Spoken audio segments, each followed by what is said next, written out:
सरन्यायाधीश भूषण गवई यांच्या हस्ते आणि मुख्यमंत्री देवेंद्र फडणवीस यांच्या प्रमुख उपस्थितीत रत्नागिरीतल्या मंडणगडमध्ये दिवाणी आणि फौजदारी न्यायालयाच्या नव्या इमारतीचं उद्घाटन। कमी वेळेत आणि किमान खर्चात न्याय मिळाल्यानं डॉक्टर बाबासाहेब आंबेडकर यांचं सामाजिक आणि आर्थिक समानतेचं स्वप्न पूर्ण होईल असा सरन्यायाधीशांचा विश्वास।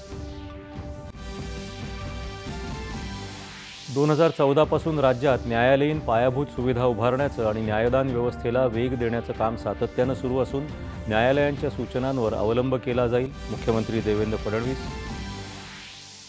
बिहारमध्ये विधानसभा निवडणुकीसाठी राष्ट्रीय लोकशाही आघाडीचं जागा वाटप जाहीर, भाजपा 101 आणि जदयूही 101 जागा लढवणार।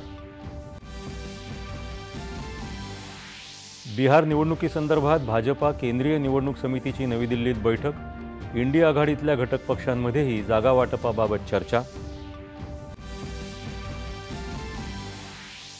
गाझा शांतता कराराविषयी इजिप्तमध्ये उद्या होणाऱ्या शिखर परिषदेला अमेरिकेचे राष्ट्राध्यक्ष डोनाल्ड ट्रम्प आणि इजिप्तचे राष्ट्राध्यक्ष अब्देल फतेह अल सीसी यांच्यासह अनेक जागतिक नेते राहणार उपस्थित।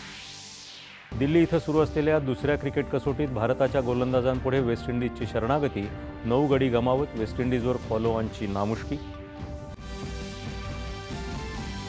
महिला विश्वचषक क्रिकेट स्पर्धेत भारताचं ऑस्ट्रेलियासमोर 331 धावांचं लक्ष्य, स्मृती मंधाना आणि प्रतिका रावल यांची अर्धशतकं।